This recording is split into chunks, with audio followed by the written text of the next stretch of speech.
So build out your argument why you think this cabinet is unqualified. Seems to me very, very qualified, actually, across the board. Okay, so the first thing I'm going to start with, I mean, this is the most obvious one, and I have many other examples that I'd like to get into, but Pete Hegseth, you mentioned, I think that is kind of, I don't really understand why you would mention somebody that leaked war chats to a liberal journalist. To me, that doesn't seem like the kind of person that I would want to be. Well, hold on, time out. He did not leak it. First of all, he added the person. The person who actually is responsible was just removed as national security advisor today. Oh, you mean the person who was the fall guy for Pete Hegseth's problem? No, he added somebody without his knowledge, but fine. Okay, so why wouldn't he see him? Why wouldn't he see the person who's in the chat before talking about war policy? So, time out. Just so we're clear, I'm sure you've been added to group chats with 30 or 40 people sometimes, and you enter in with trust that every acronym is actually a government official.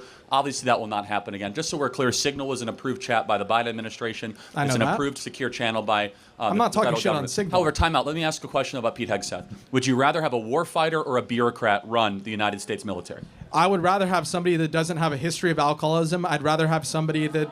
I mean, realistically... Wow. So do you think how about Mark Milley and Lloyd Austin, were they better at running the U.S. military than Pete Hegseth? I mean, I think you're going to probably start talking about how there's higher enlistment numbers under not only Pete that. Hegseth. So recruitment in the military is up majorly. Thank you, Pete Hegseth. He's doing a pretty good job. Number 2, procurement. We're saving money. Estimates are that we'll save hundreds of billions of dollars in efficiency. War games are up. The amount of war games we're doing in the Southeast Pacific has increased by 30%. This is a military town here in San Diego. They have a massive increase in people wanting to join the Navy, want to join the military. That wasn't happening under Biden. Morale is actually 30 points higher now that Pete Hegseth, a warfighter's warfighter, is running the U.S. military. We have a complete difference. We're never going to agree on this. No, but not agree, but then prove the evidence. What is one number that is worse with the U.S. military now that Pete Hegseth's in control? The numbers that you're talking about are numbers that I actually actively do not care about, because I think that we have an overly powerful military, and I think too much of our money goes to the military. No, I know, but tell me one thing he's done, numerically, empirically, judge his performance, right? What is one thing that you could say, wow, the Pentagon is in a worst place because of Pete Hegseth? I would say his inconsistent foreign policy, where he backs on statements depending on whether or not Donald Trump has heard them or not. Like in the beginning, we were talking about what happened with Ukraine and Russia. Like, they've had disagreements already within the first couple months of the administration. What? But first of all, the president is the commander-in-chief, so he executes the running of the military. I'm just saying that he's the operationals manager, right? I understand that. And so when you want a military, you have recruitment going up, you have war games going up, you have morale going up. You have, by the way, how about this? Do you agree that physical fitness standards for men and women should be the same in the U.S. military? Yes. Pete Hegseth is to thank for that. He has brought physical fitness standards to be the same for men and women. Lloyd Austin... Hello, my HMTV viewers today. I have very sad news.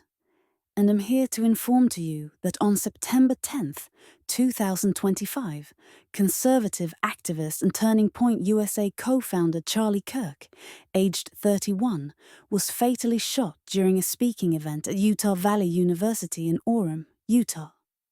The shooting occurred around 12:10 p.m. local time, while Kirk was participating in his American Comeback Tour, specifically during a Prove Me Wrong question and answer session.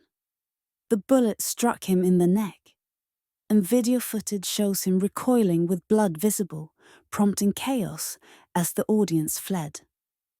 Kirk was rushed to a hospital in critical condition and subsequently died later that day from his injuries. His death was publicly confirmed by former President Donald Trump, who announced the news on Truth Social. The president ordered flags to be flown at half-staff as a mark of respect through September 14th, 2025. Initial reports indicated that a suspect was taken into custody, though officials later clarified that the person was not the shooter. Federal authorities, including the FBI and ATF, responded and launched an investigation. While one individual was initially detained, no confirmed suspect has been identified or apprehended at this time. Kirk's death drew swift condemnation from political leaders across party lines. Figures such as Vice President J.D. Vance, Senator Mike Lee, Defense Secretary Pete Hegseth, and Democratic leaders including Press-elect's office and Governor Gavin Newsom offered condolences and denounced the violence. The shooting sparked broader discussions on increasing political violence in the US, leading many voices to stress the importance of rejecting such acts and restoring civil discourse.